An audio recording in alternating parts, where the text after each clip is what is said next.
Amém. A paz do Senhor a todos os irmãos. Deus abençoe a todos. Quero abençoar as vossas vidas, ministrando que esse dia, esse domingo de Páscoa, será uma bênção. E o nome do Senhor há de ser glorificado. Amém? Queridos, eu meditava agora há pouco numa palavra e Deus falou comigo de uma forma muito forte, de uma forma muito violenta, muito poderosa. E eu gostaria de dividir com vocês a palavra que Deus me trouxe. Se encontra em Êxodo, capítulo 12, e logo após nós vamos para o Evangelho de João. Amém? Enquanto vocês estão se preparando para pregar a palavra de Ité ou Efá, para estar comigo aqui na palavra de Deus, peço que você compartilhe, que você convide seu amigo, seu irmão em Cristo, seu parente, sua família, para estar conosco. Afinal de contas, hoje é o domingo de Páscoa, é o domingo da ressurreição do nosso Senhor e Salvador Jesus Cristo. Amém? Vamos ler? Êxodo, capítulo de número 12 e versículo 1, diz assim a palavra de Deus. Disse o Senhor a Moisés e a Arão na terra do Egito: Este mês vos será por principal dos meses, será o primeiro mês do ano. Falai a toda a congregação de Israel. Aos 10 deste mês, cada um tomará para si um cordeiro, segundo a casa dos seus pais, um cordeiro para cada família. Mas se a família for pequena para um cordeiro, então convidará ele o seu vizinho mais próximo, conforme o número das almas, conforme o que cada um puder comer. Por aí calculareis quantos bastem para o cordeiro. O cordeiro será sem defeito, macho de um ano.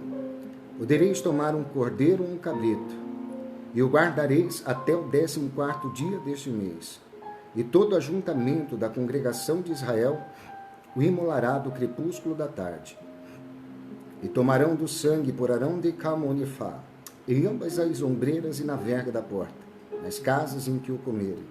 Naquela noite comerão a carne assada no fogo com pães asmos, e ervas amargas a comerão. Não comereis do animal nada cru nem cozido em água, porém assado ao fogo, a cabeça, as pernas e a frissura. Nada deixareis dele até pela manhã. O que, porém, ficar até pela manhã, queima-lo-eis. Desta maneira o comereis, lombos cingidos, sandálias nos pés e cajado na mão. Como-lo-eis à pressa, é a Páscoa do Senhor. Porque naquela mesma noite passarei pela terra do Egito e ferirei na terra do Egito todos os primogênitos, desde os homens até os animais. Executai pau e forque amor e essa. Executarei juízo sobre todos os deuses do Egito. Eu sou o Senhor. O sangue vos será por sinal nas casas em que estiverdes. Quando eu vir o sangue, passarei por vós, e não haverá entre vós praga destruidora, quando eu ferir a terra do Egito. Este dia vos será por memorial, e o celebrareis como solenidade ao Senhor. Nas vossas gerações, o celebrareis por estatuto perpétuo. Versículo de número 18, para acelerarmos aqui a revelação. Desde o dia 14 do primeiro mês, à tarde, comereis pães asmos até a tarde do dia 21 do mês. Por 7 dias, não se ache nenhum fermento nas vossas casas, porque qualquer que comer pão levedado será eliminado da congregação de Israel, tanto peregrino como natural da terra. Nenhuma coisa levedada comereis, em todas as vossas habitações comereis pães ázimos. Chamou, pois, Moisés todos os anciãos de Israel, e lhes disse: Encolhei e tomai cordeiro segundo as vossas famílias, e imolai a Páscoa. Tomai um ensopo, molhai no sangue que estiver na bacia, e marcai a verga da porta e as suas ombreiras, com o sangue que estiver na bacia. Nenhum de vós saia da porta da sua casa até pela manhã, porque o Senhor passará para ferir os egípcios. Quando vir, porém, o sangue na verga das portas, e em ambas as ombreiras, Passará o Senhor naquela faito edadoessa, naquela porta, e não permitirá o destruidor que entre em vossas casas para vos ferir. Guardai-vos, pois, isto, por estatuto, para vós outros e para os vossos filhos para sempre. E uma vez dentro da terra, que o Senhor vos dará, como tenho dito, observai este rito. Quando os vossos filhos vos perguntarem que rito é este, respondereis: é o sacrifício da Páscoa do Senhor, que passou por cima das casas dos filhos de Israel no Egito, quando feriu os egípcios, e livrou as nossas, as nossas casas. Então o povo se inclinou e adorou, e foram os filhos de Israel e fizeram isso, como o Senhor ordenara a Moisés, e a Arão assim fizeram. Para complementar a revelação dessa palavra, eu quero convidar você para abrir comigo a palavra de Deus no Evangelho de João, no seu capítulo de número 20. Amém? Vamos acompanhar? Versículo 1. No primeiro dia da semana, Maria Madalena foi ao sepulcro de madrugada, sendo ainda escuro, e viu que a pedra estava revolvida. E então correu e foi ter com Simão Pedro e com outro discípulo a quem Jesus amava. E disse-lhes: tiraram do sepulcro o Senhor, e não sabemos onde o puseram. Saiu, pois, Pedro e outro discípulo e foram ao sepulcro. Ambos corriam juntos, mas o outro discípulo correu mais depressa do que a Pedro, e chegou primeiro ao sepulcro. E abaixando-se, viu os lençóis de linho, todavia não entrou. Então Simão Pedro, seguindo, chegou e entrou no sepulcro. Ele também viu os lençóis, e o lenço que estivera sobre a cabeça de Jesus, e que não estava com os lençóis, mas deixado no lugar à parte. Então entrou também outro discípulo que chegara primeiro ao sepulcro, e viu, e creu, pois ainda não tinham compreendido a Escritura, que era necessário ressuscitar ele dentre os mortos. E voltaram os discípulos outra vez para casa. Maria, entretanto, permanecia junto à entrada do túmulo chorando. Enquanto chorava, abaixou-se e olhou para dentro do túmulo, e viu 2 anjos vestidos de branco, sentados onde o corpo de Jesus fora posto, um à cabeceira e outro aos pés. Então eles lhe perguntaram: mulher, por que choras?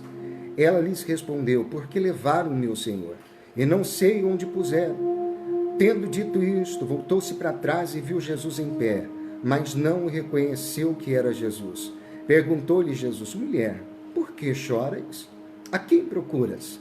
Ela, supondo ser ele o jardineiro, respondeu: Senhor, se tu tirastes, dize-me onde o pusestes, e eu o levarei.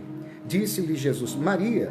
Ela, voltando-se, lhe disse em hebraico: Raboni, que quer dizer mestre. Recomendou-lhe Jesus: não me detenhas, porque ainda não subi para Pândio Eneblac Sofabia Abba, para o meu pai, mas vai ter com os meus irmãos, e diz-lhe: subo para meu pai, e vosso pai para o meu Deus, e vosso Deus. Amém? E graças a Deus. Vamos orar? Pai, nós queremos glorificar ao Senhor por essa revelação, por esta palavra maravilhosa. Queremos glorificar ao Senhor por ter ressuscitado e ser o primogênito, precursor, que nos dá direito à vida e à vida eterna. Que a tua mão esteja com cada um dos nossos irmãos que estão sempre conosco, ouvindo e vendo essa live. Que o Senhor possa abençoar de uma forma plena e abundante, ao ponto de eles, apesar de todos os desafios que o mundo está enfrentando, e que estamos junto com o mundo enfrentando também, sintam a sua paz, que a paz do Senhor Jesus esteja com todos. É o que eu te peço, meu Deus, e é o que eu te agradeço, em o nome de Jesus. Amém. E graças a Deus. Amém? Queridos, quando nós falamos sobre a revelação desta palavra, nós encontramos dentro de todo o contexto que nós lemos, principalmente em Êxodo, a história, por exemplo, de um jovem por nome de Moisés. Vamos voltar lá atrás um pouquinho no cenário histórico para perceber como Deus trabalha, sua forma de agir. Amém? Viajamos no tempo agora e encontramos um povo que Deus escolheu como sua nação, seu próprio povo. Este povo não tinha uma nação, eles eram peregrinos em terra. Lembrando que desde os tempos de Abraão, de Isaac e de Jacó, em Abraão havia apenas uma promessa. Deus havia prometido a Abraão, promessa essa que nós conhecemos, sobre sua futura fádio et calablasai, genealogia, seus filhos, que seriam como a areia da praia, seriam como as estrelas do céu. Quando Deus chega para Abraão, em um momento de crise existencial da sua vida, ele o convida a sair para fora da tenda e olhar para o céu e contar as estrelas. Como, claro, é óbvio, isso não foi possível, Deus olha para Abraão e diz: assim será a sua descendência. Eu te farei tão grande que tu serás constituído às famílias como o pai da fé, o pai das multidões, o pai das nações. Ora, Abraão era apenas um peregrino, um homem que percorria terras. Bem da verdade, a sua história passou e Deus o honrou e abençoou e levantou também uma geração que veio após ele. Seu filho, por nome de Isaac, foi presenteado como herdeiro de uma herança abrâmica. E Deus deu então a Isaac esta glória, esta presença maravilhosa, esta unção. Quando nós temos uma promessa, você pode não ter dinheiro, você pode não ter amigos, você pode não ter saúde no momento, você pode estar passando pelo pior momento da sua vida, pela pior crise, mas se você tem Deus e está debaixo da sua promessa,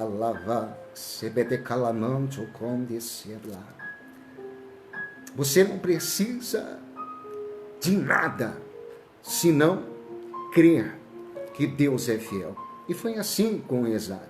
Isaac creu, pagou o seu preço, seguiu a rota da fé, foi um verdadeiro herói. Venceu, deixou o seu legado para o seu filho Jacó. E Jacó foi um grande guerreiro, lutou pelas bênçãos do Senhor, venceu a falta e o comodismo que o seu irmão tinha em relação a confiar na promessa. Seu irmão foi tão incrédulo que vendeu a sua primogenitura, suas bênçãos, a Jacó num tempo de crise de fome, onde ele padecia de uma necessidade. Jacó aproveitou da oportunidade e se apropriou daquilo que Deus havia dado para ele como direito desde os dias em que ele ainda estava informe no ventre da sua mãe. Deus havia dado uma promessa a Rebeca, que dentro dela havia duas nações e que uma nação seria maior do que a outra. O interessante é que ele diz que a menor seria maior. Olha aqui para mim. Deus não precisa de resultados humanos para poder criar um grande milagre. Deus não precisa de uma construção humana para operar na sua existência. Lembra que quando ele encontrou a terra era sem forma e também vazia. Talvez nessa noite você esteja vivendo uma crise interior, uma dificuldade de entender os momentos, os tempos, está passando por aflições, dificuldades, problemas adversos, está triste, abatido, deprimido, sofrendo. Talvez como Abraão, vivendo apenas a expectação de uma promessa. Mas Deus, Ele é fiel. E foi assim. Deus cumpriu a sua palavra trazendo Jacó de volta ao cenário da promessa. Enquanto ele fugia, disse: irmão, Deus lhe deu uma promessa. Sobre uma pedra que ele havia deitado no deserto, no caminho da sua fuga, ele estabeleceria o seu reino. Ele estabeleceria as suas promessas. Ele glorificaria o seu nome. E aquele local seria cenário para a glória de Deus, que descia de uma forma plena e abundante através de uma visão. Quando Jacó viu Deus lá em cima, no topo, no mirante, no ápice da região celestial, olhando para ele, entre uma porta e uma escada, onde anjos desciam e subiam. E ele disse então, quando acordou desta revelação, este lugar não é outro lugar, senão a casa de Deus. Ungiu aquele ambiente e ele se tornou cenário de muitos milagres, de muitas portas abertas, de muitas oportunidades.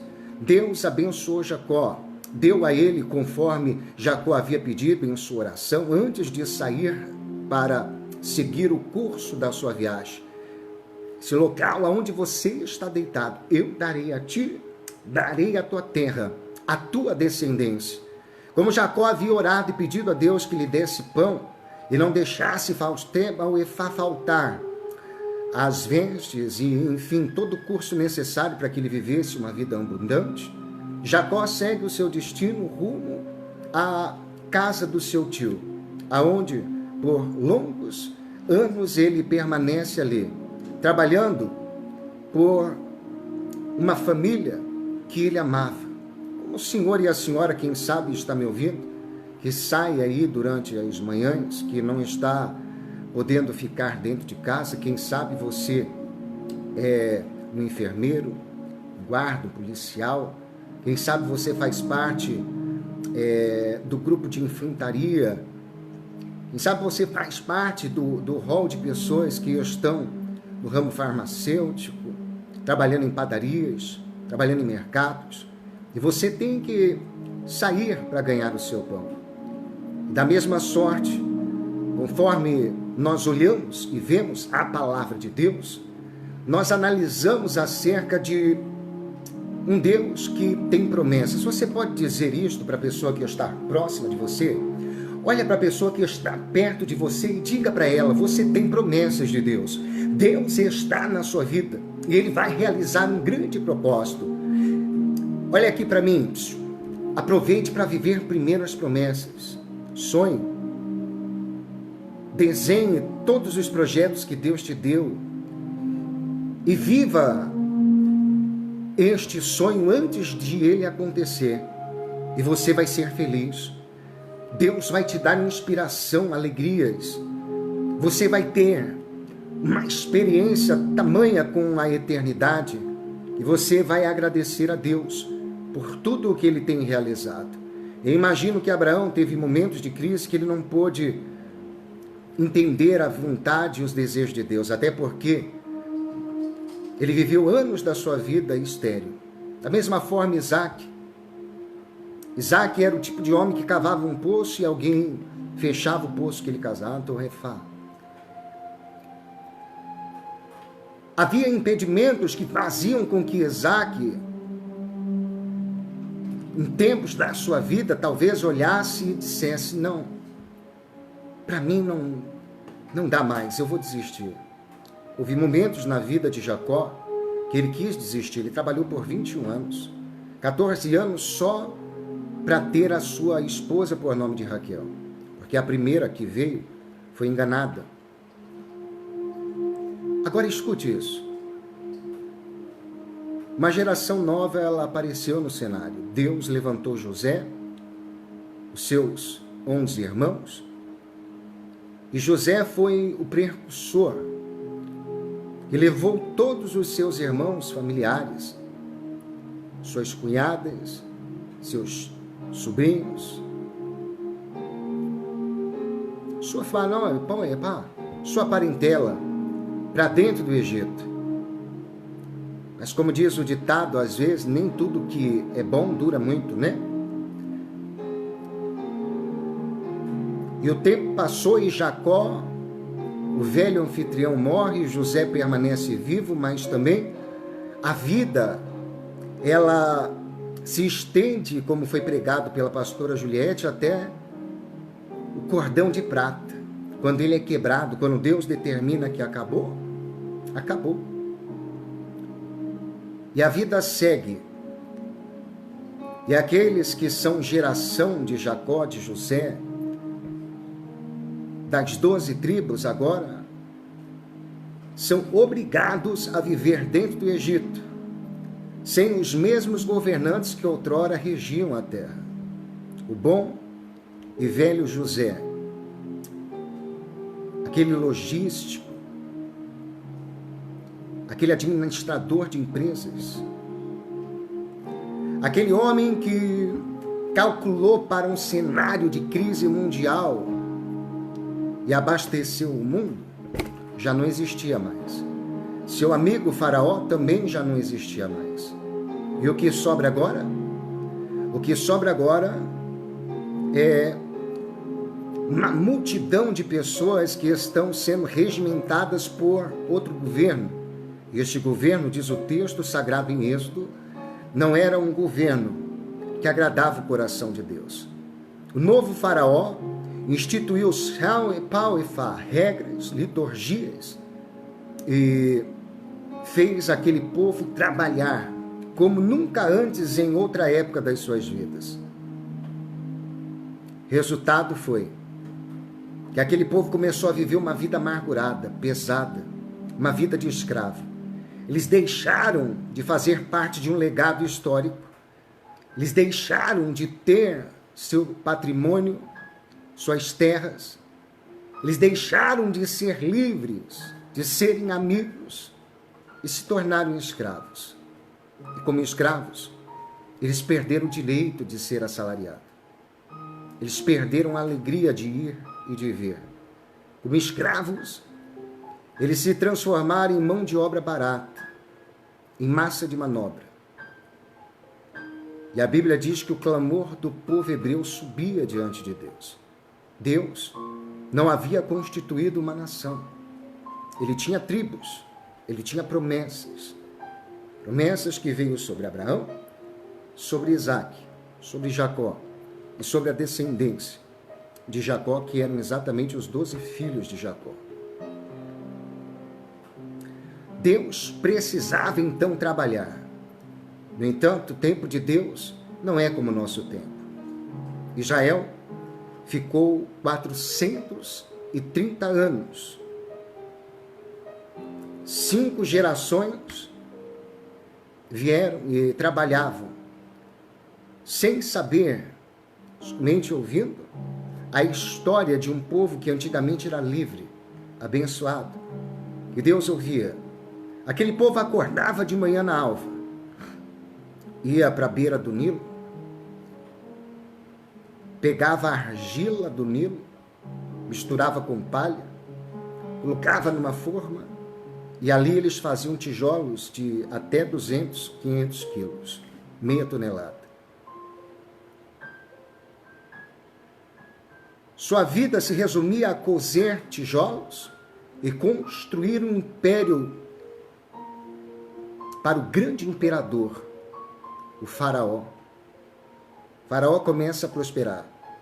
A nação do Egito começa a prosperar. Israel agora se tornou escravo. Escute, uma observação aqui. Como tem sido a sua vida? Talvez você está se sentindo como o povo hebreu, que acordava de manhã para cozer tijolo misturado com palha em formas e moldes de quase 200 para 500 quilos para construir o império para todas as pessoas, enquanto você está ficando pobre, enquanto você está ficando humilhado, enquanto você está ficando para trás. O Egito, ou seja, o diabo, está em ascensão e crescimento. Enquanto o mundo está passando pela pandemia corona, que é reportado por todos os meios sociais, na internet, todas as redes, em rádio, televisão, nós, como igreja, não podemos parar de pregar. Não podemos recuar. Nós temos que pregar a palavra de Deus em tempo e fora de tempo. É isso que diz o Evangelho de Jesus Cristo. Deus olha para aquele cenário e vê a estrutura de todo aquele povo. E o seu clamor, ou seja, o gemido daquele povo, a tristeza daquele povo, a angústia daquele povo, o sofrimento daquele povo começa a exalar diante das narinas de Deus. E Deus, então, resolve agir através do tempo. Escute isso. Se você puder, repita comigo: tempo. Tempo. Depois da presença de Deus, dos familiares, das pessoas que nós mais amamos, o tempo é o bem mais valioso que nós temos. Como você tem aproveitado o seu tempo? Você tem que aproveitar o seu tempo, porque a vida certamente ela passa. Ontem era 5 horas da manhã, nós estávamos aproveitando o tempo, buscando a presença de Deus. Como que você tem aproveitado o seu tempo? Você ainda guarda, nutre o seu coração da verdadeira liberdade que Cristo nos deu, até porque está escrito em João 8,32. E conhecereis a verdade, e a verdade vos libertará. Se verdadeiramente, versículo 36, o Filho vos libertar, vocês serão livres. Olha aqui para mim. Eu tenho um recado de Deus para a sua vida. Aproveite o tempo que você tem. Porque o relógio ele só anda para frente.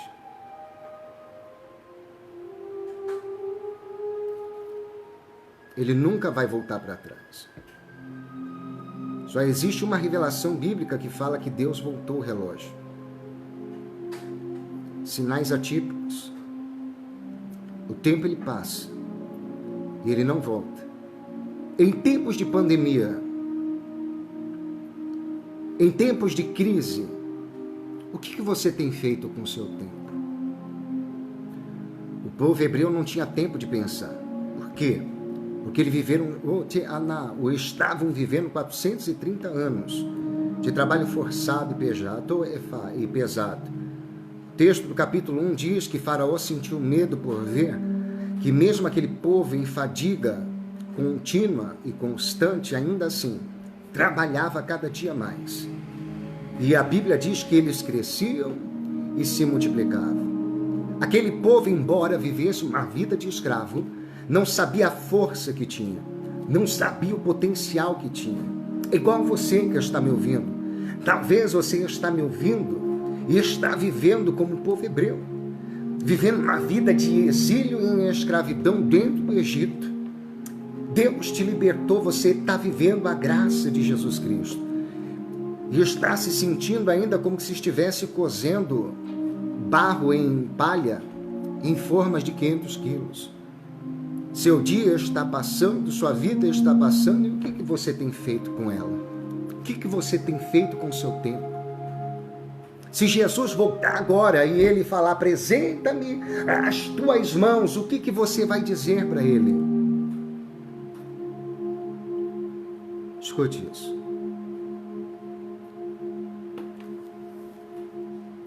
430 anos.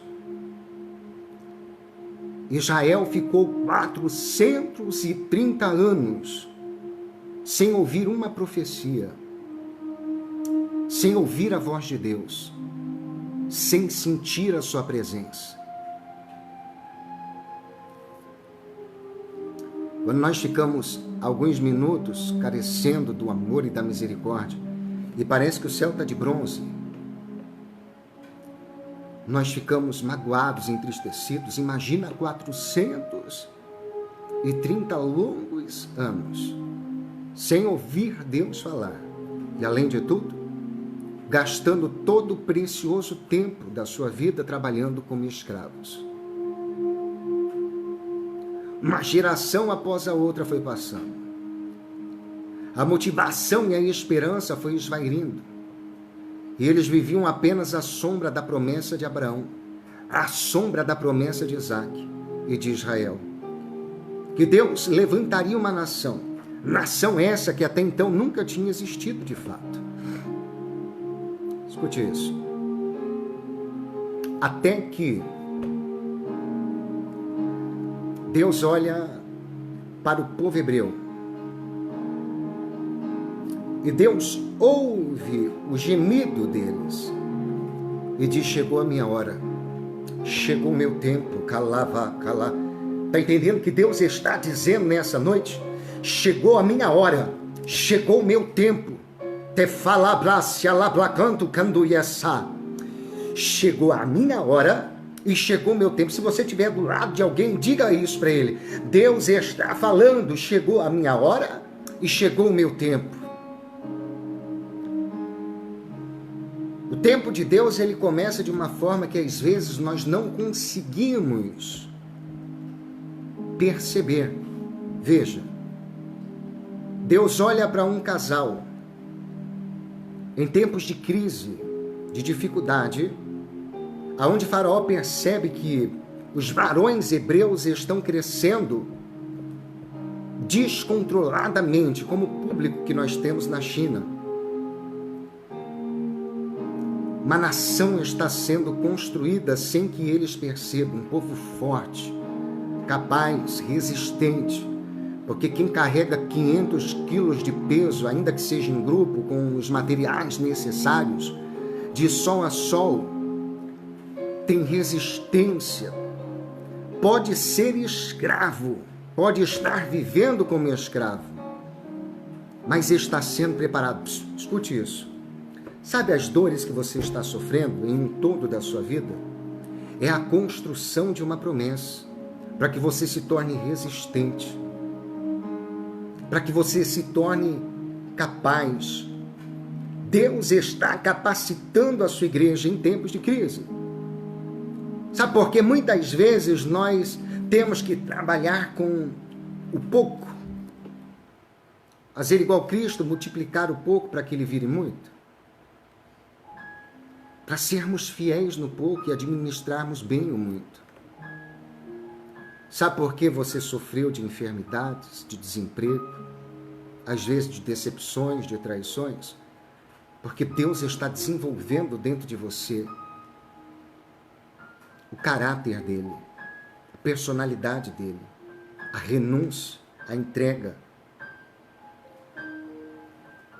Elas só fazem parte da história e da vida de alguém que um dia entendeu que nessa vida a única coisa que nós temos de fato é a presença do Espírito Santo. Enquanto nós vamos aprendendo com o tempo que o bem mais valioso que nós temos é o Espírito Santo. O Espírito, através do tempo, vai fazendo a parte de nos ensinar e valorizar. Talvez você nunca valorizou a sua liberdade. Talvez você nunca valorizou a liberdade, a oportunidade, até no ir e no vir. Talvez você nunca se deu conta que era feliz e que não sabia. Escute isso, para podermos aqui concluir a palavra.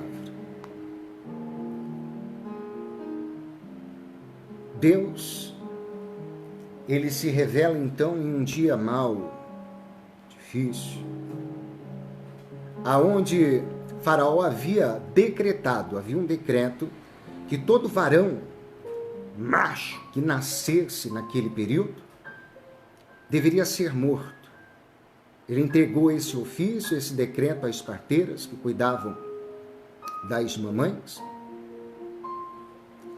E quando essas parteiras iam fazer o parto, o Espírito de Deus trazia quebrantamento no coração delas. E elas, ao invés de matar, escondia, livrava, fazia o parto e dava conselhos para aquelas mães. Uma dessas pessoas que havia engravidado estava perto de gerar um grande libertador. Sim, Deus estava fazendo nascer uma promessa. Seu nome? Moisés. Joquebede e Arão, um casal da tribo de Levi, tribo de adoração, de adoradores, contraem núpcias em tempos de crise. E a pior notícia para aquele tempo era que a mulher deu à luz a um filho varão. E assim aconteceu. Joquebede engravidou e deu à luz a um filho. Um filho que ela não quis colocar o nome. Um filho que ela não batizou. O moço, ameaçado pela crise do seu tempo e por um decreto que ameaçava sua vida e a vida de todos os seus conterrâneos, compatriotas. Moisés, então, é amamentado por 1 mês, 2 meses. E a Bíblia diz que o menino era formoso e bonito, mas no 3º mês já não podia se esconder. Que dentro da casa de Arão e de Joquebede havia nascido um varão. Sua mãe, então, junto com o seu pai, toma uma decisão. Se o menino ficar dentro da casa, ele morre. Então ela resolve entregar na mão de Deus. Escute isso. Tem muitas coisas que nós não podemos guardar na nossa mão para que não haja destruição e morte. Nós temos que entregar para Deus.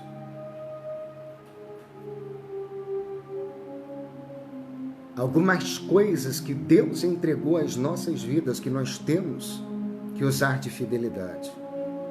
Já quero aqui abrir uma observação até para pegar o gancho dessa revelação para dizer que esta semana é semana de compromissos, de pagamento de aluguel e nada é barato na obra de Deus.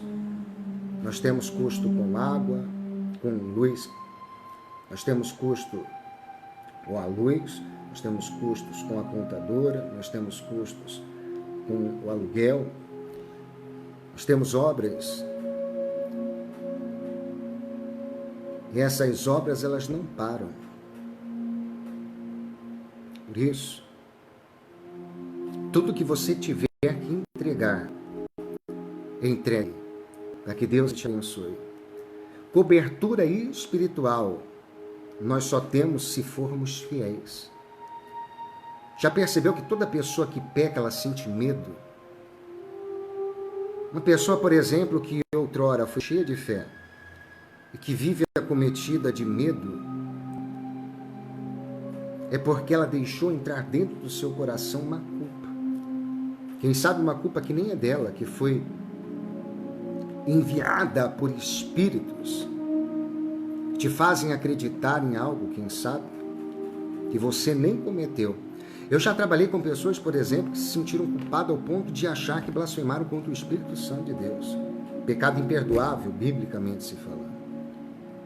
E ela chorava, e eu dizia, ei, para.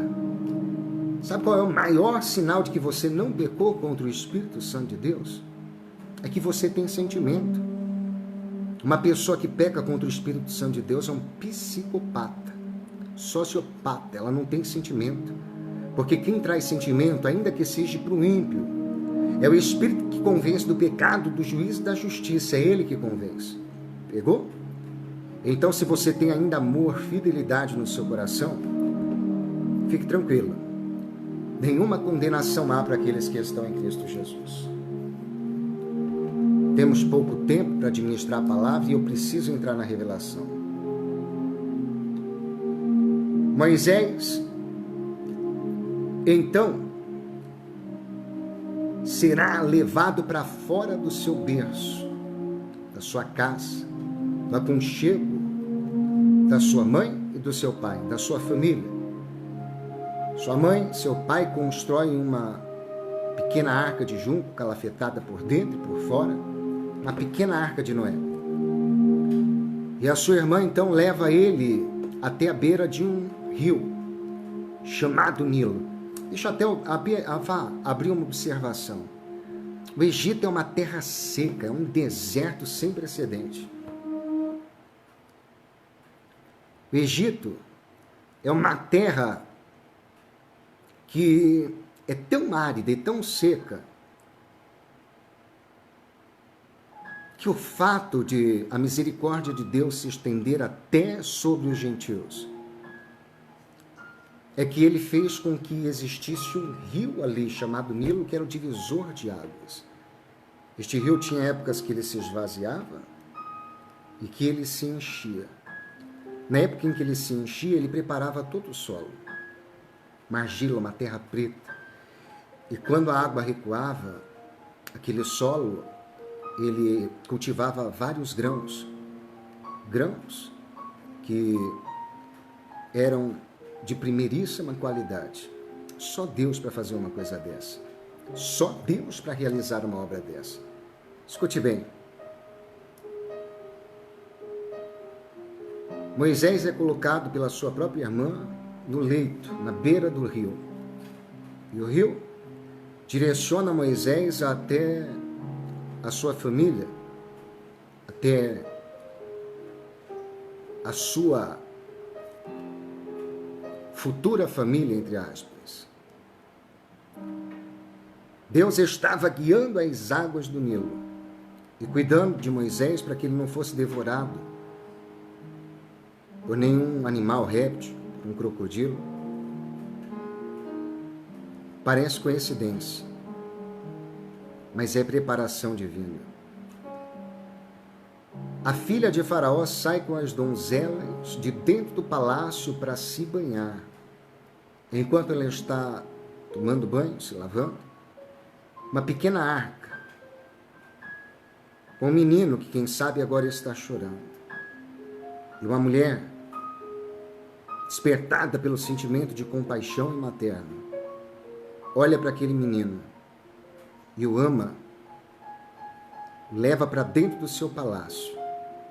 E o seu pai, o próprio Faraó, o abriga dentro daquele ambiente. Sua irmã corre até o Efaz,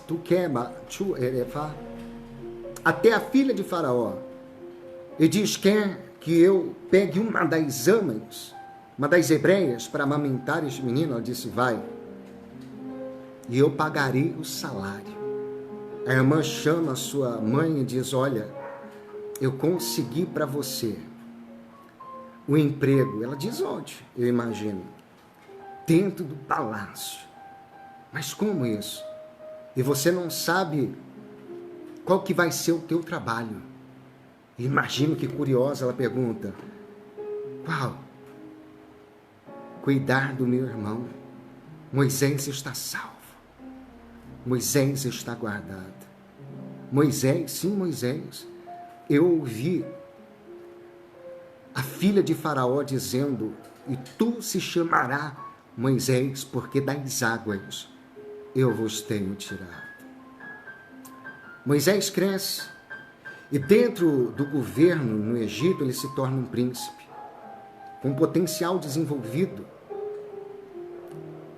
Ele agora é líder e tem autoridade dentro do governo.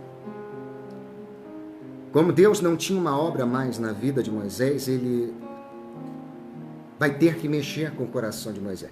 Escuta isso. Todas as vezes que Deus não tiver algo mais na sua vida, Ele vai mexer com a tua estrutura, vai mexer com o teu coração, vai mexer dentro da calafá da tua casa, vai mexer aonde você trabalha. Deus olhou para dentro de Moisés, adulto agora, e disse: chegou o meu tempo. Eu preparei ele dentro do Egito, porque para saber lidar com Faraó, você tem que saber quem é Faraó. Não adianta você querer lutar contra o diabo com as armas da carne. Para você lutar contra o diabo, você tem que lutar com as armas do Espírito. Mas certa vez, em um questionamento onde existia dentro de um cidadão ódio, amargura, ressentimento e algumas denúncias, Deus me deu sabedoria para lidar com a situação e eu recitei uma receita que eu vou dar para vocês. Você pode ter ódio. Pastor, o que é isso? Você está pregando heresia? Sim, você pode. Tenha ódio de Satanás, tenha ódio dos demônios, nutra tanta mágoa e ressentimento deles, que vá, e facto que no place, pregue a palavra de Deus, envergonhe as trevas, faça a obra de Deus, não tenha medo, não tenha temor, não tenha resistências contra aquilo que Deus está determinando que você é capaz. Você foi libertador. Até aqui, homem e mulher de Deus, direcionado pelo Espírito para resgatar almas e resgatar vidas. E não vai ser agora, não vai ser em tempo de crise que você vai parar. Não vai ser em tempos de dificuldade que você vai retroceder, que você vai negar o nome de Jesus, que você vai esmurecer, que você vai ficar apavorado, aterrorizado, que você vai ficar aí, enquanto centenas de milhares de pessoas estão, quem sabe, com uma corda no pescoço, estão deitadas, debruçadas no chão da nossa cidade, comendo das migalhas que estão dentro do lixo. Não, Deus nos escolheu por libertadores. Deus nos levantou, Efácia, nos levantou para libertar vidas. Guarde isso. Moisés vê uma injustiça e Deus permite que o seu coração se encha de ira, ao ponto de, infelizmente, dois irmãos compatriotas de uma mesma família espiritual, de um mesmo Deus, dois hebreus, vivendo em desarmonia, lutando. Hoje eu vejo pessoas que estão colocando na justiça, irmãos, e a Bíblia diz isso em 1 Coríntios, a igreja de Gálatas chegou ao ápice da apostasia, ao ponto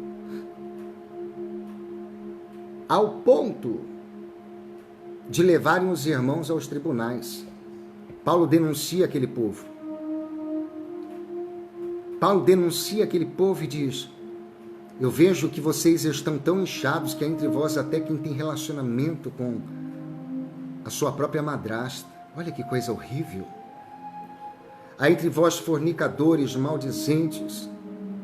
Há entre vós roubadores, beberrões, dos quais eu vos declaro que nem na mesa se assente com eles.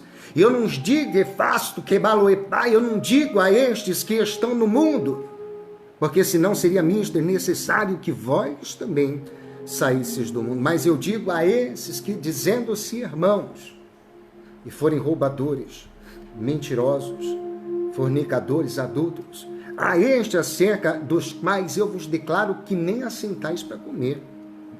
1 Coríntios capítulo 5, a seguir. Deus precisava levantar Moisés. E Moisés comete um assassinato. Porque ele vê um hebreu, ou alguns dos seus irmãos, dois hebreus, sendo injustiçado, sendo fustigado por um Egito cruel e covarde. E na defesa dessa causa, Moisés comete um assassinato, mesmo não querendo, e enterra aquele homem dentro daquele grande areião do deserto. Mas o seu caso é descoberto. Sabe por quê? Porque não há nada oculto que não venha a ser descoberto, nem escondido que não há de ser revelado. É o que a Bíblia diz. É o que a palavra de Deus diz. Meu Deus, o tempo está indo embora. Guarde isso, vou resumir.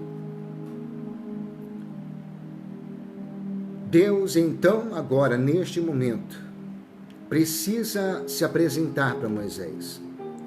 Porque Moisés só conhece Ísis, Osíris, Ram, Tur e tantos outros deuses como Ator, Abis, que eram patronos do Egito.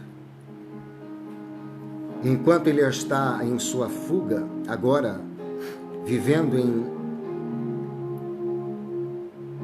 um momento de dificuldade, perdeu as regalias do Egito, perdeu o direito de príncipe, e ele mesmo diz: eu não quis ser chamado de filho da filha de Faraó. Tem gente que está tendo como pai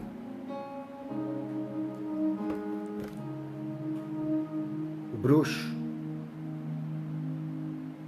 É porque diz que é filho de bruxo.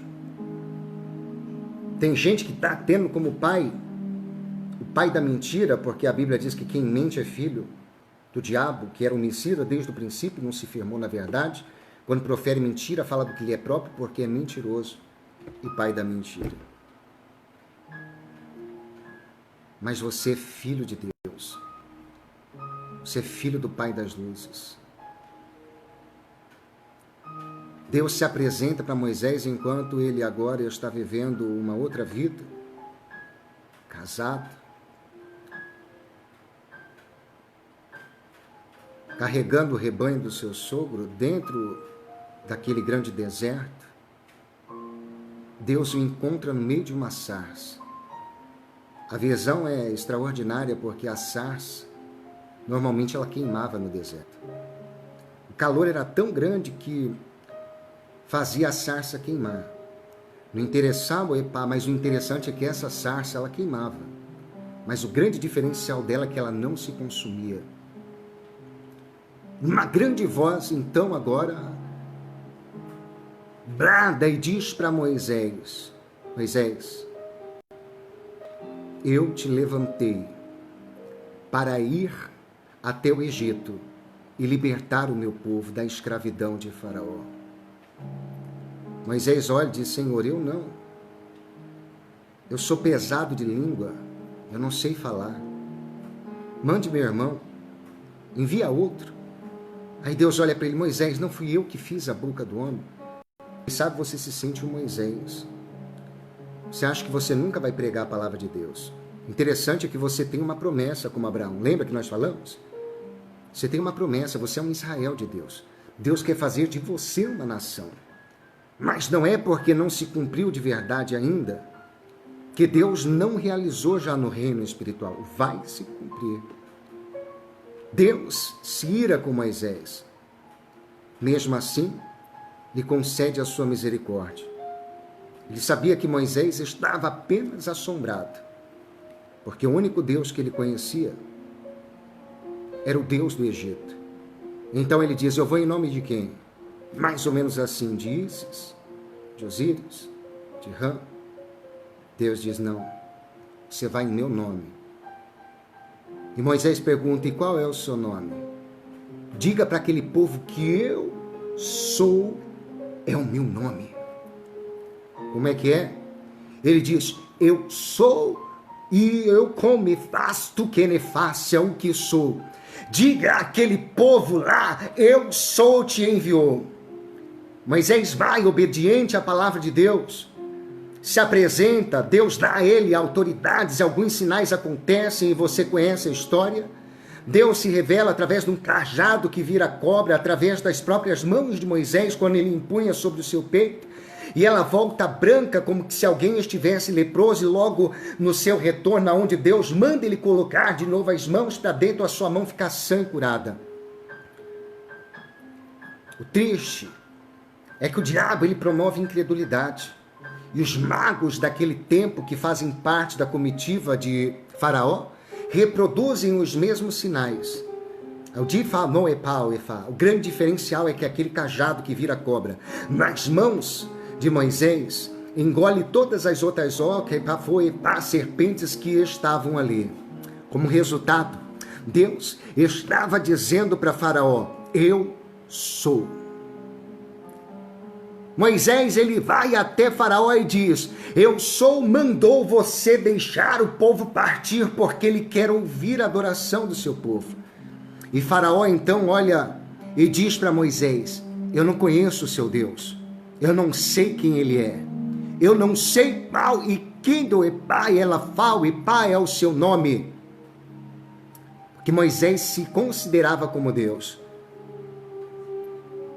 Moisés vai orar para Deus, e Deus então diz: a partir de agora, eu vou me glorificar em Faraó, eu vou fazer maravilhas no Egito, e Israel, meu povo, será liberto desse local, e o mundo saberá que eu sou Deus.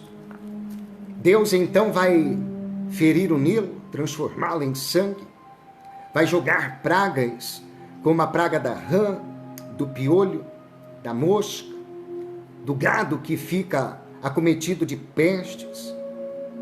Ele vai trazer as úlceras, chuva de saraiva, vai enviar gafanhotos, vai trazer escuridão sobre a terra. 9 pragas acontecem porque Deus, Ele falou aqui no capítulo 12, onde nós lemos aqui, e no versículo 12, porque naquela noite passarei pela terra do Egito, e ferirei a terra do Egito todos os primogênitos, desde os homens até os animais, e executarei juízo sobre todos, em minúsculo, deuses do Egito. Cada praga que Deus enviou, o Nilo tinha um deus, as rãs, Raquete era um deus do Egito, egípcio, o piolho, a mosca, o gado, enfim, todos os que nós citamos aqui eram deuses, ou seja, era a própria encarnação de Faraó. Só que Faraó não tinha autoridade. Faraó não tinha força, poder, se ele queria conhecer Deus. Se ele queria conhecer alguém que tivesse poder, então agora Deus está fazendo através de Moisés os sinais que dispensam tal apresentação. 10ª praga. Deus chega para Moisés e diz: vai, e pela derradeira vez você vai falar com o Faraó. Vai, porque ele não vai resistir. E diga para ele que se ele não deixar o meu povo sair para buscar a minha presença, eu ferirei a sua casa e matarei o primogênito, não só dele, mas de todos os egípcios. E quando Faraó vai ouvir esta notícia da boca de Moisés, Moisés é ameaçado.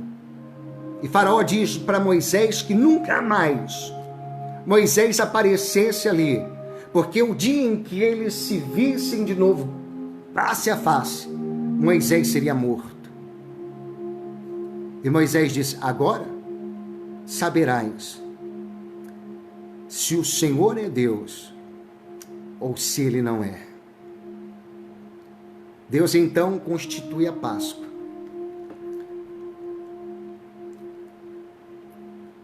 Ele manda que todas as pessoas do Egito se arrependam, mas eles não se arrependem. E Deus manda que todos os hebreus então agora façam uma ceia.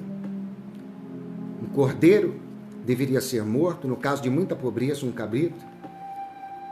E ambos tinham que ser imolados, esquartejado, esfolado. Seus miúdos, ao contrário de normalmente nós vemos o Senhor ele colocar para fora, separar, né, e queimar só o holocausto, a Bíblia diz que o animal teria que ser comido por completo. Desde a pata, com as suas fressuras, que é a parte intestinal, enfim, a cabeça. Está escrito isso aqui no versículo 8 do capítulo 12 de Êxodo. O animal deveria ser aproveitado inteiro. E a família que fosse pequena deveria chamar o vizinho pobre. E no final da tarde,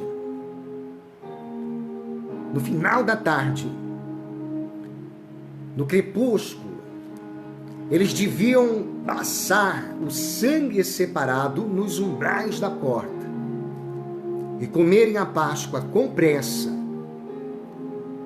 Está escrito aqui que eles deveriam comer com pressa, vestidos e prontos. Olha o que está escrito no versículo 10.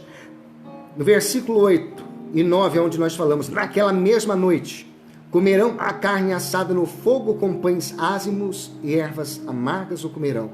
Nada comereis do animal, nada cru, nem cozido em água, porém assado ao fogo, a cabeça, as pernas e a fressura. Nada deixareis dele até pela manhã, o que porém ficar até pela manhã, queimá-lo-eis. Desta maneira comereis lombo cingido, sandália nos pés e cajado na mão. Como-lo-eis? A prece é a Páscoa do Senhor. Eles tinham que estar prontos. E a Bíblia diz que naquela mesma noite, Deus envergonharia os deuses, em especial um deus. Eu não sei se você sabia, mas Osíris, no ritual egípcio, ele trazia os mortos de volta à vida. Faraó se achava uma encarnação dessa entidade. Tanto que Deus deixa para envergonhar Faraó agora desta última forma, de uma forma diferenciada. Porque imagina, Faraó tem um filho primogênito, primeiro filho. A gente sabe que o primeiro filho que nasce a gente tem um cuidado diferenciado, porque somos pais frescos, mamãe fresca, marinheiros de primeira viagem. Além do mais, o primogênito era o herdeiro do trono. Pensa comigo. Quando à meia-noite Deus fala que o anjo destruidor passaria por todo o Egito, mas na cidade de Gósen, depois daquele povo haver ou ter ceado, o sangue estivesse sobre os umbrais daquela porta ou daquelas portas, haveria livramento. O povo hebreu agora está em silêncio. Afinal de contas, é a ceia do Senhor. Enquanto isso, a Bíblia diz que se houve um grande clamor no Egito. Você já imaginou milhares e milhares e milhares de pessoas gritando, clamando aos seus deuses, pedindo por misericórdia? Mães, homens, segurando os seus filhos primogênitos, clamando a Faraó que devolvesse a eles o bem mais precioso que nós temos depois da presença de Deus, que era a família. Eu imagino alguém dizendo, clama Osíris porque ele tem a chave da morte. Ele é dono da morte. E Faraó olhando agora a sua impotência, vendo que eu sou, ele era o que era. Faraó, ele era apenas um personagem, protagonista da fantasia de pessoas que eram fortalecidas pela lenda mística. Porque Deus nós temos um só, Jeová, Deus Pai, Deus Filho, que é Jesus, e o Espírito Santo. Não existe outro Deus. Não existe. Eu provo para qualquer um que não existe. Eu não conheço um Deus que ressuscita mortos, mas o meu Deus ressuscita. Ele diz, eu sou a ressurreição e a vida. E aquele que crê em mim, ainda que esteja morto, viverá. E quem vive e crê, nunca morrerá. Se eu fosse você, meu amigo, eu abria essa boca bem gostoso. Eu abri essa boca gostoso para adorar.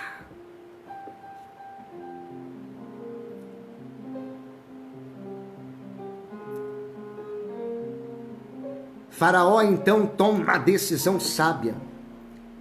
E junto com ele todos os nobres do Egito e todo o povo egípcio. E a Bíblia diz que eles começam a apertar o povo para que saia depressa. É por isso que eles tinham que estar vestidos. Já pensou? Se eles estivessem dormindo? Já pensou se eles estivessem despreparados? O povo apertava para que ele saia, mas Moisés deu uma ordem para aquele povo: não saiam sem antes pedir os donativos necessários para que vocês possam sobreviver.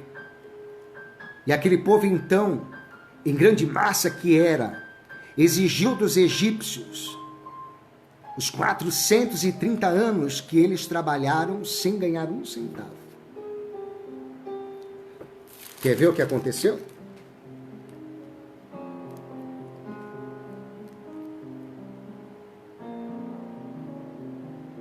Versículo 31. 33, melhor. Os egípcios apertavam com o povo, do capítulo 12, tá? Apressando-se, lançaram fora da terra, pois diziam: todos nós morreremos. O povo tomou a sua massa, antes que levedasse as suas amassadeiras. Versículo de número 35. Fizeram, pois, os filhos de Israel conforme a palavra de Moisés, e pediram aos egípcios objetos de prata, objetos de ouro e roupas. E o Senhor fez que o seu povo encontrasse favor da parte dos egípcios, de maneira que estes lhe davam o que pediam, e despojaram todos os egípcios. Meu horário ele se encerrou. Mas eu preciso encerrar aqui. Não posso encerrar antes de dizer para você que a Páscoa, ou o que nós vivemos nesse momento, nós que somos cristãos, é a Páscoa cristã. Que Páscoa é essa? O cordeiro, ele foi sacrificado em um monte chamado Monte Gólgota, Monte Caveira. Antes de sacrificar a sua própria vida em um concerto perpétuo e eterno, ele ceou com os seus discípulos, comeu com eles, e a Bíblia diz que um dos 12 seguiu a direção do curso que diz a história sobre a traição. Jesus canta um hino, vai para o Monte das Oliveiras, ora, busca a Deus, enquanto seus discípulos estão aterrorizados com medo e alguns até dormindo. Judas, junto com uma equipe de soldados, entra dentro do jardim e Jesus é levado como que se levam um criminoso, um assassino, um estrupador, para ser julgado. Ele é julgado por 3 dias. Não come, não bebe, fica dentro de um ambiente pequeno, 2 buracos de concreto sustentam as pernas de Jesus, que embaixo fica presa com grilhões.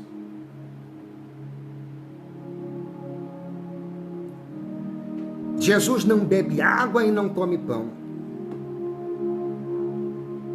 Um dos seus discípulos, que disse que iria até a morte com ele, passa diante dos olhos, da vista de Jesus, ainda que ao longe Jesus o observa. E com seu ouvido espiritual ele escuta alguém dizer: tu és um daqueles discípulos de Jesus? Ele diz: não, nunca ouvi. Outro pergunta: não, eu não conheço. O outro diz: tu és, porque a tua voz o denuncia. E ele diz: não o conheço, já disse. E toca-se a trombeta 2 vezes, o galo.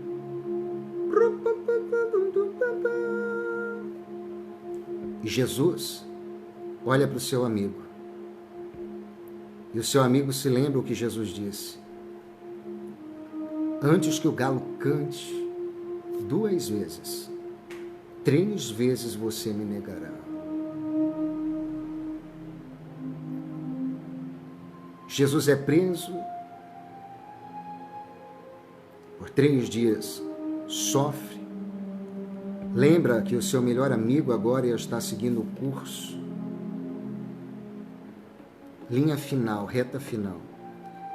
Ele nunca mais vai poder compartilhar com Judas da eternidade, porque Judas, apesar de ser um amigo, era o filho da perdição. Mas a Bíblia diz que Pedro chora amargamente, se arrepende, igual você, quem sabe que está me ouvindo, precisa ouvir esta palavra. Halava sebederra. Jesus apanha, nós pregamos isso inúmeras vezes em ceias. A Azorrague desfere o flagmo, né, como era dito os romanos, Azorrague, os hebreus que diziam. Abrem cortes de profundidade que fazem com que parte dos ossos de Jesus apareça, ainda que não fossem quebrados. Jesus tem quase 500 cortes em todo o seu corpo. É torturado. Soldados o vituperam, ele passa por humilhação, por vexame, por vergonha. Alguns o socam e ainda blasfemam, dizendo: profetiza quem é que te bate. covardia, socando Jesus pelas costas. Tecem uma coroa de espinho com quase 10 centímetros e cravam aqueles pregos na cabeça de Jesus.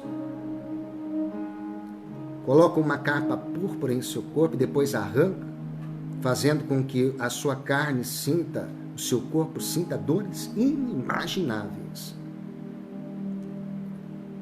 Jesus, ele segue o seu caminho e a direção é o monte. Agora, ele é o cordeiro e o sangue é o seu sacrifício. Hoje você tem sangue, mas não é o sangue do cordeiro, de um animal que é criado no prado. Hoje você tem o sangue de Jesus, que morreu por mim e por você. Ele desce, falavase, atacamando efáquia, para perdoar os seus pecados e eliminar toda a culpa, para purificar, para trazer vida e vida em abundância. Quando Jesus é crucificado ao lado de 2 criminosos, um deles se converte, a Bíblia diz que o próprio Cristo diz: hoje mesmo tu estarás comigo no paraíso. E depois de um momento se sentindo abandonado, Jesus entrega o seu espírito ao Pai. E durante 6 horas,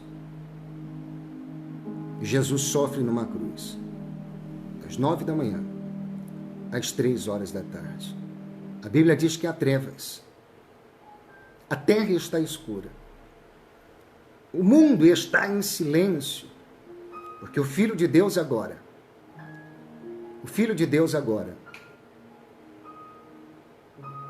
está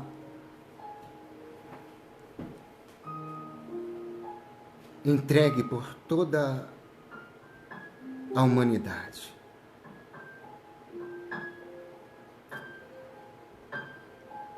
O templo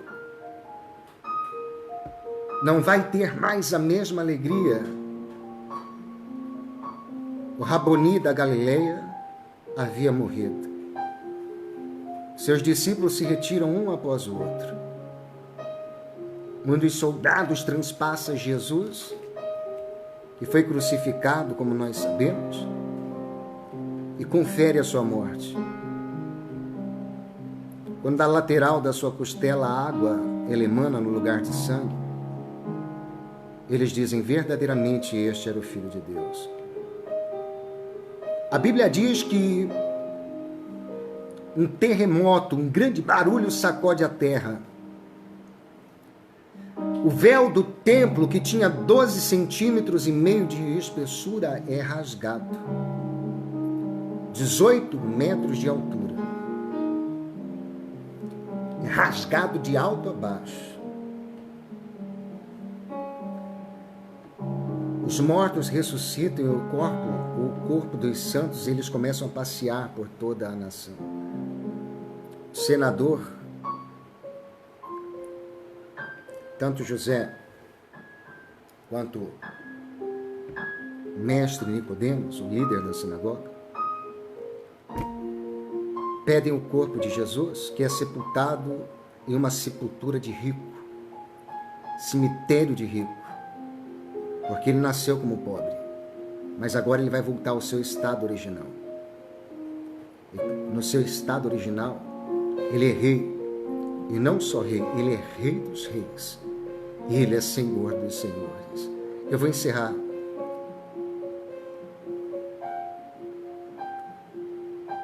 Passa o primeiro dia, o segundo dia, o terceiro dia, e quando a esperança de toda a sociedade, que esperava um dia ser nação e se tornou, porque Moisés levou o povo até a entrada da porta, não pôde entrar, mas ele preparou um discípulo. É por isso que nós temos que fazer discípulo, porque ninguém dura a vida inteira. Pastor Tiago não vai durar a vida inteira. Eu louvo a Deus porque eu tenho alguns Josués, homens e mulheres de Deus, dos quais o meu coração se alegra e se orgulha. Amo vocês, meus obreiros. Amo vocês, igreja. A obra de Deus precisa de vocês. Vocês são importantes para a obra. É tempo de guerrear. É tempo de marchar. Jesus está voltando. E Deus tem contado conosco. Deus tem contado com as nossas vidas. Deus tem contado com as nossas vidas.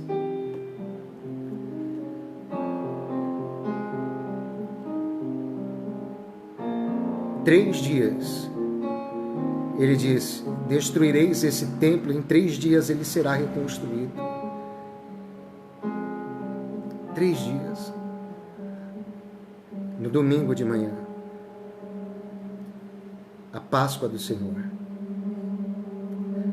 Uma mulher, ela sente um vazio tão grande, porque quando nós perdemos alguém que nós amamos, há um vazio tão grande dentro da nossa vida. Há uma saudade tão grande. E essa mulher foi curada de 7 espíritos malignos. Talvez algumas pessoas até não me amem, não gostem de mim, ou criticam o meu maneiro, o meu jeito de trabalho. Isso não importa. Mas quantas pessoas não foram honradas e abençoadas através do evangelho que nós pregamos? Quantas vidas não foram libertas, curadas? Isso não tem preço. Aquela mulher, além de ser uma meretriz, ela vivia uma vida medíocre, era possessa. Maria Madalena vai à beira do sepulcro. Enquanto ela está lá, ela vê 2 anjos, um sentado na rocha e outro do outro.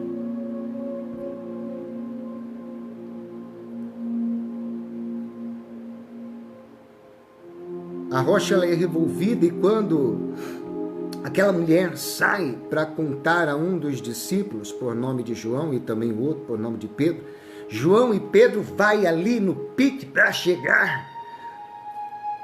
E quando se aproximam, João fica com medo, porque conhece a liturgia. Se aproximasse ou entrasse dentro do sepulcro, na verdade dentro do sepulcro, eles seriam contaminados. Era lei de Deus não tocar em coisa morta, não se aproximar.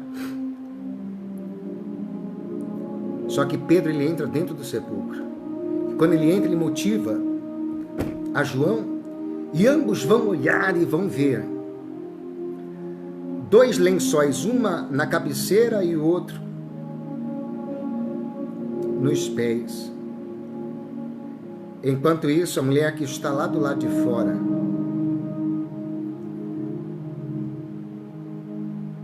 vai ter um encontro com Jesus.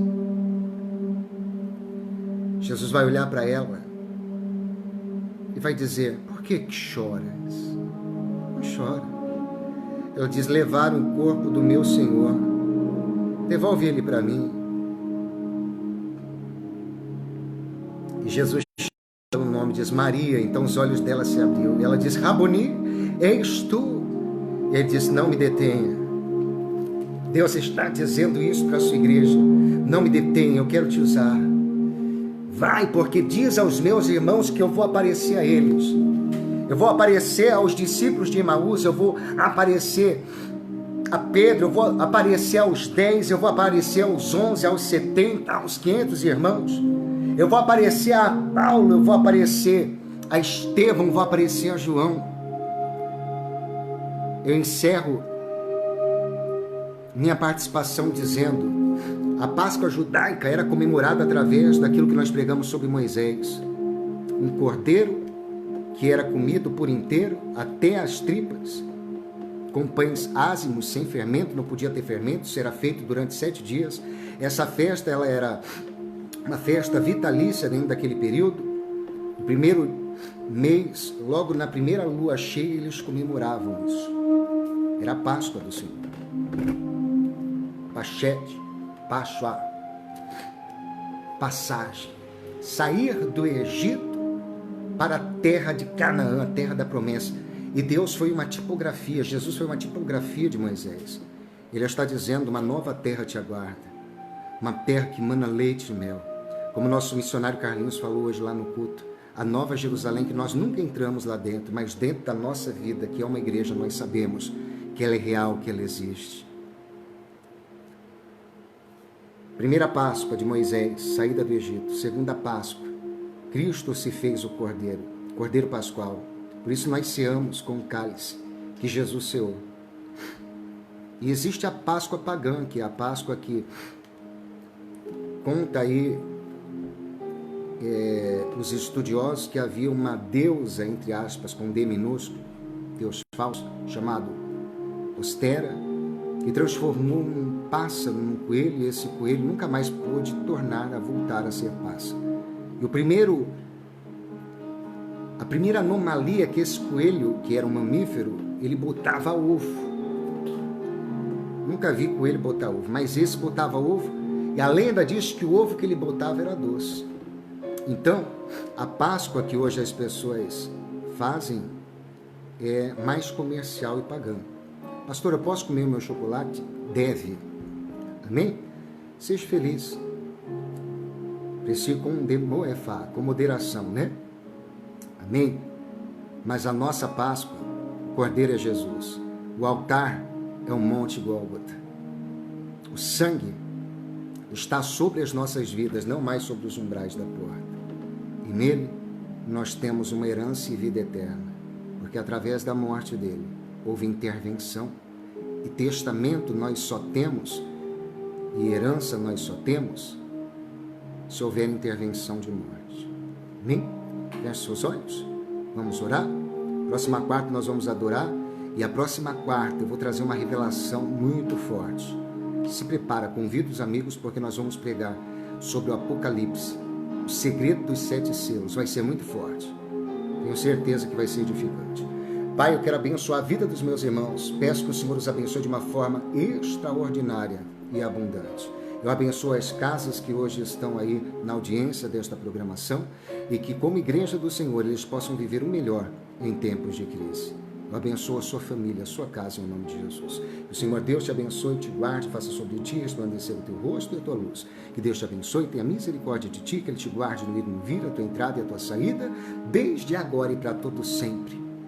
O amor de Deus e a graça do nosso Salvador e Senhor Jesus Cristo, e a comunhão e a infinita, as doces consolações do Espírito repouse sobre a igreja, a noiva do Cordeiro diz.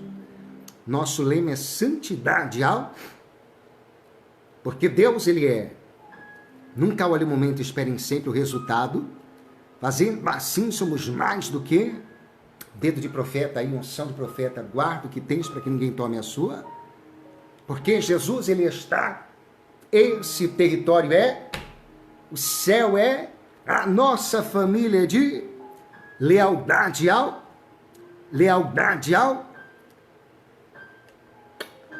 Que Deus abençoe, um beijo no teu coração. Quarta-feira, nós estaremos aqui pregando às 21 horas, às 9 horas da noite, uma palavra baseada em escatologia bíblica, Apocalipse. Amém?